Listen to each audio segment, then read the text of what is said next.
Welcome to this quick guide on the Blackmagic camera app as of version 3.0. I'm primarily going to be using an iPhone, so some things might be different on the Android version, just so you know ahead of time. Now, I'm not going to go in detail about like how filmmaking works. I'm going to assume you already understand this, like shutter speed and ISO, but in case you don't, I do have a course that you can purchase down below for pretty cheap, and that is going to teach you everything you need to know so you can start using your phone right away. But let's get started.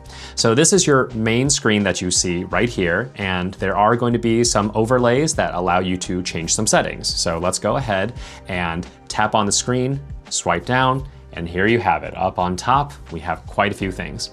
So the first thing we're going to look at is your lenses. You can click on this side, or you can also go to this side over here. That's also going to bring up the same menu.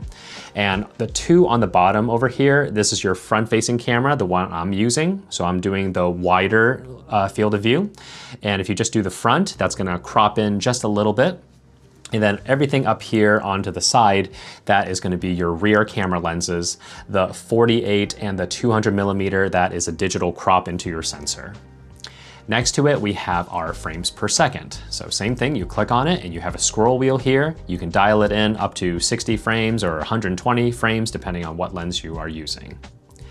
Next, we have our shutter speed.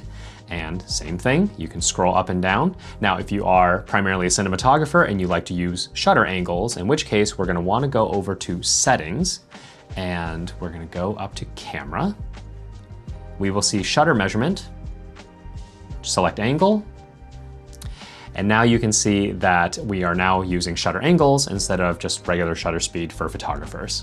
Next over here, you'll see iris grayed out, and that's simply because as of the recording of this video, there are no smartphones that I'm aware of that has an actual iris that you can adjust. One of these days when we do have it, this will not be grayed out and we'll probably actually be able to adjust something. Over here, we have ISO. So if we click on that, same thing, you get a nice scroll wheel as well as some hard stops that most people will use, but otherwise you can scroll up and down in third stop increments. Next to it, we have white balance, pretty self-explanatory. We have some presets right over here, or you can dial in the Kelvin manually. And we also have tint control as well. So if you want to do auto exposure, there's only one way to really do it, and that is to make sure that your shutter speed over here is not locked. If you unlock it, then go over to this icon right over here, your plus and minus. You will have the option to hit auto, and then you'll simply use the scroll wheel to determine your exposure compensation. Unfortunately, at the recording of this video, you can't simply lock your shutter speed and then just let the ISO run up and down. I don't know why Blackmagic has not figured this out yet, but it is a feature that is missing and hopefully will come in a later update. Now, if you've used the old Blackmagic camera apps, we actually have two of these little dots over here, and these are very awesome. So the first one we're gonna take a look at is this function set. The function buttons allow you to access certain things very quickly. So in this case, I want to be able to get to false color right away. Otherwise, traditionally speaking, to get to false color, you're going to have to go up to your tools menu, go down to false color, and then turn it on. So that's way too much work. This is much faster. So for you to set up your function buttons, simply go to settings, go down to function buttons, and make sure it's toggled on, and you will be able to see three different function buttons. And you do have some options here. You can do presets, which honestly, I don't think this is very, very handy at all, because it just allows you to jump to a different camera lens or jump to a different frame rate. You can't set up like a master preset so that you can just jump to it. These are just very single things to get to. So I feel like toggling is the best use of these function buttons, in which case you have this whole list over here: zebras, autofocus, guidelines, false color, anything you want can be quickly accessed. Now, in terms of the buttons over here on this side, if we click on that, the first thing that's new here is we now have full-on presets of every setting. So what you need to understand is once you've set up everything, and I'm saying your exposure, the tools that you want to have turned on, even down to the settings menu of what codec, what color space, everything. Once you have set it all up, then you simply go over here, go to your presets, click add, and then simply type in the name that you want. And then after you're done, they will populate right over here. As you can see, I have my open gates for anamorphic modes, I have 24p and RAW, all this stuff. Now, let's say you accidentally didn't do something correctly and you need to update it, in which case go ahead and set up your settings how you want, come back, go to the one you want to update, and then simply click this update refresh button, and it'll ask you to confirm. Now, if you want to jump to a different preset, simply select the preset and click on this check button over here. That's going to take you to the preset. This allows you to rename it. This allows you to delete it. Next, towards the bottom is your slate. So this allows you to determine what reel, what scene, what take, all these little metadata points. That's going to be very useful for you when you are in post-production. And then lastly on this 3-dot menu on the left is your ability to remotely connect to other iPhones that are using the Blackmagic Camera app, in which case I am currently recording myself with the 16 Pro. So if you just turn that on, you'll be able to see what the 16 Pro does, as well as allowing you to change settings to that camera. Now there's a couple other things here on the bottom of the menu, in which case synchronize your recordings or link controls to match your controller. That way every phone is just the same way. You don't actually have to go to each individual camera on your controlling phone and match it all up. In which case, if you are interested in all this, to set this all up, you're gonna have to go to your settings, go down to remote camera control, make sure it is turned on, and then on each phone, determine if it's gonna be a controller or a remote camera. After that, you can name the cameras, set up a remote password, and all these other additional settings you can turn on or off depending on your needs. All right, finishing up here on the bottom, we have our lovely waveform, in which case when you click on it, we can actually see the red, green, and blue channels letting you know if any colors are gonna clip. And if they do clip, these 3 dots over here will light up to let you know that you have overextended. And we also have the ability to basically give some transparency, that way you can see the shot as well as seeing the waveform as well. Down over here, of course, is your internal storage or external storage, depending on what you have plugged in, letting you know how much space you have left to record. And then lastly, we have our sound bar right down here. And if you click on it, you can see just the bigger waveform. But if you are wearing an external microphone like I'm currently now, another bar will show up right down here that allows you to adjust the gain level. That way you're not clipping into the reds here. Now, we have our main tool set, which is located right up here. You can either click it, or if you simply tap and swipe over to the left, that also does it as well. We have our zebras over here, and the 2 new things that have shown up is our mid-gray as well as magenta +1. And the magenta +1 is my favorite because now you see I have some zebras on my face, and that is letting me know that I am exposed pretty much exactly where I need to be for skin tones. And then if you don't use any of those, then you can simply use the regular percentages to see where you're at. Next, we have focus peaking. This is pretty self-explanatory. If you have it on, you'll start to see these little red things on my hair. That's letting me know, hey, at least it detects that that part is in focus, and you can change the intensity of how much it wants to scrutinize what's actually in focus. Then we have our guidelines down over here, and this is your rule of thirds. You can turn on some center points, anything you want, stack them all up together, use that for your compositions.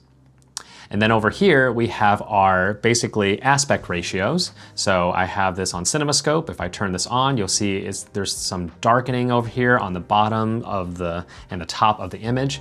And this just lets you know that when you're filming, hey, this is where you want to be. So you can see what your final product is gonna kind of look like.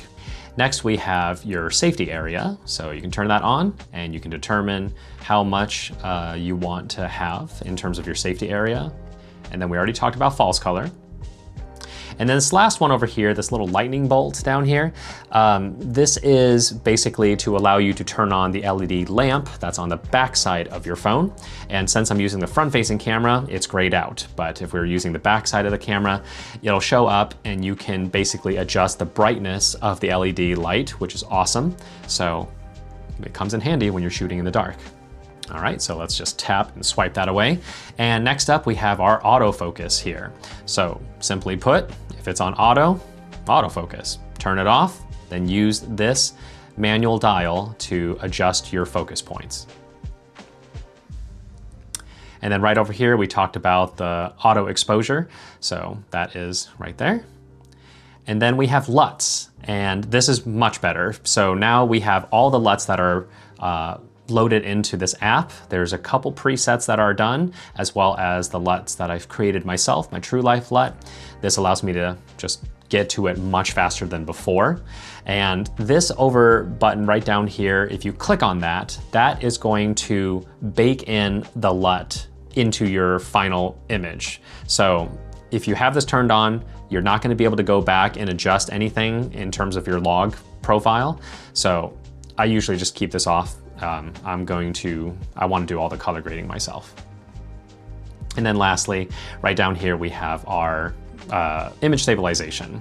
Standard is pretty good, but if you wanted to move a little bit slower, more cinematic when you're panning, you can do cinematic or extreme, depending on your needs. Standard is pretty much where I'm at. So now let's go into our settings menu. This is where we're gonna get really into the weeds here. So the first thing you're gonna be looking at is your record tab. It's got a lot of stuff that you're gonna have to choose here. So first up is your codec. We have ProRes RAW if you are shooting with a newer iPhone 17 Pro, but you do need to use an external SSD in this case. And then we have our regular ProRes flavors, as well as our compressed HEVC or H.264. If you're using H.264 or HEVC, you do have the ability to choose your maximum bit rate. And this is awesome if you want to save some space, as HEVC does a really good job even at medium or high, but I choose max because why not? Next up is to choose your resolution. So generally speaking, we're going to be choosing 4K for most applications, but if you are shooting in RAW, or if you have your color space in either Rec. 709 or P3D65, you get the additional option to have OpenGate. So this is pretty awesome if you want to shoot OpenGate. Unfortunately, it does not work with Apple Log. Editor here. The new update just came out as of 3.1.2. You are now able to film in Apple Log as well as OpenGate. However, there is a difference. The resolution is 1920 by 1440, so you're not going to get the full sensor resolution. And because of that, this is what it looks like in the Apple Log OpenGate. And then if you go to the regular OpenGate, notice how it's just a little bit wider. So they're slightly different, but at least now we do have some sort of OpenGate for anamorphic shooting modes with Apple Log. Hopefully they'll be able to figure out how to get us the full sensor size later. And then of course we have your color space. I prefer Apple Log 2 now. It does a much better job in my opinion than Apple Log 1, but both are really, really good if you want to color your footage. Next we have Timecode Display, and I leave it on record run because I want to know how long I've been recording. The time of day just doesn't really do anything for me.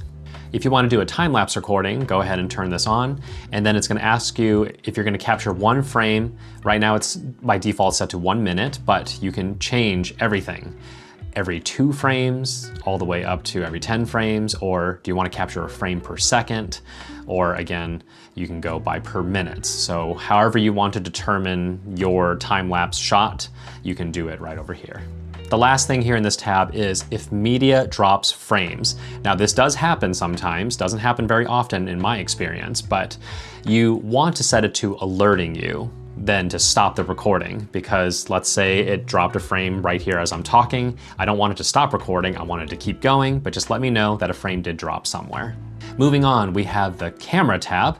Again, this is a lot of stuff that you want to make sure you look into. If you like to shoot vertical video, then just make sure that this is enabled so that when you flip your phone vertically, it will go into a vertical orientation. Next is your trigger record indicator. For me, I like to have beeper and flash. That way I know I am recording. There's no guessing whether or not I've hit the record button. Or you can just do beeper. Beeper also works as well. But if you are primarily using the backside cameras facing you, then the flash is going to give you just that extra cue from the LED lamp that lets you know that you are indeed recording. Now, if you want to use your volume or camera control button to trigger your recording, go ahead and turn that on. If you are wearing something like a Hollyland Lark M2 where you are able to trigger a recording from the microphone itself, you need to make sure this is turned on. If it's turned off, it's not going to work. For me, I always manually choose my white balance, but if for some odd reason I'm on auto white balance, I would like it to lock in when I'm recording in a specific area. That way it's not going to change when I suddenly pan over to another scene and it just has different lighting. I don't want it to change white balance. I want to keep it the same. This one's pretty self-explanatory. I just have it turned on. For me, I like to use speed measurements over angle, so I leave it at speed. Flickers. If you are in the NTSC areas, then you're going to want your flicker setting to set at 60 Hertz. If you're in a PAL region, then you want it to be set at 50 Hertz. Lens correction, I have this turned on because I want to just have a nice good looking image right away. And anamorphic De-squeeze, we have a couple different selections. 2x De-squeeze is new, so I'm guessing some 2x anamorphics are coming to iPhones at some point.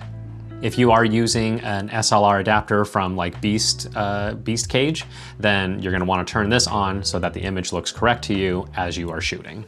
You can lock the current orientation, which means if I'm in horizontal mode and I just wanna keep it there, I will just lock it here right away. And then as far as the mirroring the front-facing camera, I have it turned on so that it looks a little bit more natural to me as I am moving and pointing at things. Last up is your reference resource. I have no idea what any of this does. I have it on none, and yeah, I don't really know what it really truly does. Next, we have our audio tab, and this is if you have different microphones. If you're wearing your AirPods or if you are wearing an external microphone through the USB, you can select it here. But if you are using the internal iPhone, then you can choose which microphone you want to use or just leave it on auto and let it figure it out itself. Audio format, these are your selections. I just leave it at AAC for most general applications and it does a pretty good job. Recording audio, you can do mono, stereo, dual mono, or if you're using any of the newer DJI Mic 3s, then you can get up to 4 channels of audio through this app, which is pretty awesome. Sample rate, leave it at 48 kilohertz. That is very standard. I wouldn't leave it on auto or 44.1. Audio metering, if you are an audio engineer and you understand all this, I just leave it at -18 VU. That works perfectly fine and I understand what it's giving me. Audio monitoring, so if you are wanting to listen to your recording through headphones, you can turn that on and then it'll ask you, what source do you want to actually listen to your video feed. Next up we have monitor. So this is pretty self-explanatory stuff. Focus assist, like do you want peaking, colored lines, how does this want to work? The color, the guide opacities, all this stuff. HDMI out is probably something you'll want to look into. You can either mirror the display or select video feed. Clean feed will just basically show you only the image, but otherwise if you don't have clean feed on, you can literally show everything up to the LUT that's being used, the grids, the safety area, whatever you need at Video Village, you can determine it here. For me, I do have my display storage status on. You can display your histograms, audio meters, you can turn all these off or on. I do have the battery indicator turned on. It is off by default, so having it on allows you to see your battery life. Moving on to live stream. If you want to live stream, you need a Blackmagic Cloud account, in which case you would have to do it here and then select your platform, yada, yada, yada. Next, we have the media tab, in which case, first one is recording proxies. If you like to do a whole proxy workflow, then this is where you would do it. And then all these settings down here, I believe, is just if you are using the Blackmagic Cloud account. Now the Save Clips to is very important for a number of things. So by default, it's going to save in-app only, which means it's going to be in the Apple Files app. From there, you're gonna either move it to an SSD or airdrop it to your Macintosh computer. I don't recommend doing the in-app and photo library because when you do it that way, you're literally taking up twice the amount of space. So I would just leave it at in-app only. It's perfectly fine the way it is. And then you can select manual clips that you want and then bring them over to your photos library if you need it to be done that way. Now, files is used if you have an SSD attached to your phone. So this is where you're gonna click into it and you're gonna scroll down to locations, and your SSD should show up here somewhere. You're gonna click on it and then select a folder, then hit open, and that's going to basically say, hey, any footage that I record, put it into this folder. If you want to, you can save location data to clips. That's up to you. And then the file naming convention, you can either do how Blackmagic wants to do it or how Apple wants to do it. Blackmagic's fine. I don't have any problems with that. We've already talked about the function buttons. And then in terms of LUTs, so we have a LUT Manager now, and again, this is all the LUTs that you saw that were there. You can determine if you want to keep it in that scroll wheel or not.